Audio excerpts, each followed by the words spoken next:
চুলের পর থেকে বাবা প্রতিদিনই রাস্তার আশেপাশে হাঁটাহাঁটি করেন,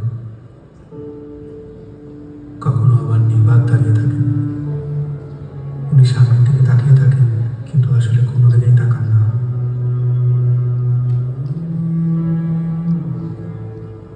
যেসব রাস্তা দিয়ে ওনার ছেলে হাঁটতো, ওইসব রাস্তায় উনি দাঁড়ালে উনি ওনার ছেলেরও পান।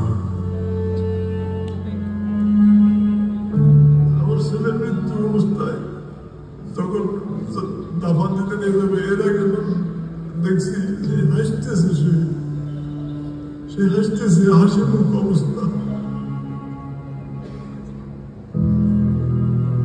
ইভেন্টের কাজ করতো, শুধু বাপরে কিভাবে একটু সাহায্য করে,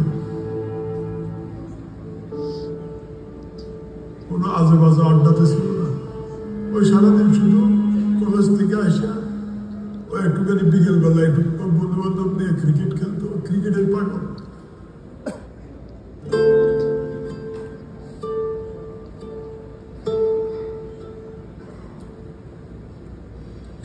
আমার পায়ের পাতা আছে এরকম একটা অনুভূতি হতো, কিন্তু আমি যখন হাত দিতাম তখন থেকে আমার পায়ের পাতা নেই, এরকম একটা প্রচুর অনুভূতি হতো। আমি অনেক কান্না করতাম। এই ব্যথার চেয়ে আমার ওই অনুভূতিগুলো আমার বেশি হতো, যে আমার পা আছে, আমি যখন হাত দিই তখন থেকে আমার পা নেই।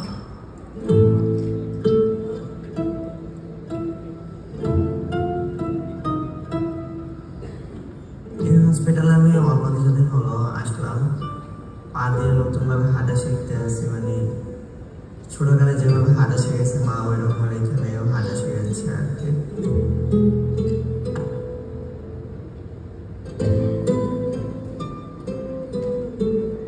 একটি প্রতিবন্ধী কিশোর, 7 বছরের বাচ্চা, ল্যাংড়া মানুষ যদি সংগ্রামে নামতে পারে, তাহলে আমি কেন বসে থাকবো ঘরে?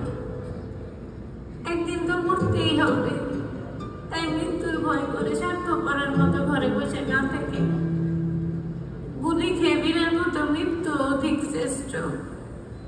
আমি যদি বেঁচে না ফিরি, তবে কষ্ট না পেয়ে গর্বিত হয়েও জীবনের প্রতিটি ভুলের জন্য ক্ষমা চাই। আনাস।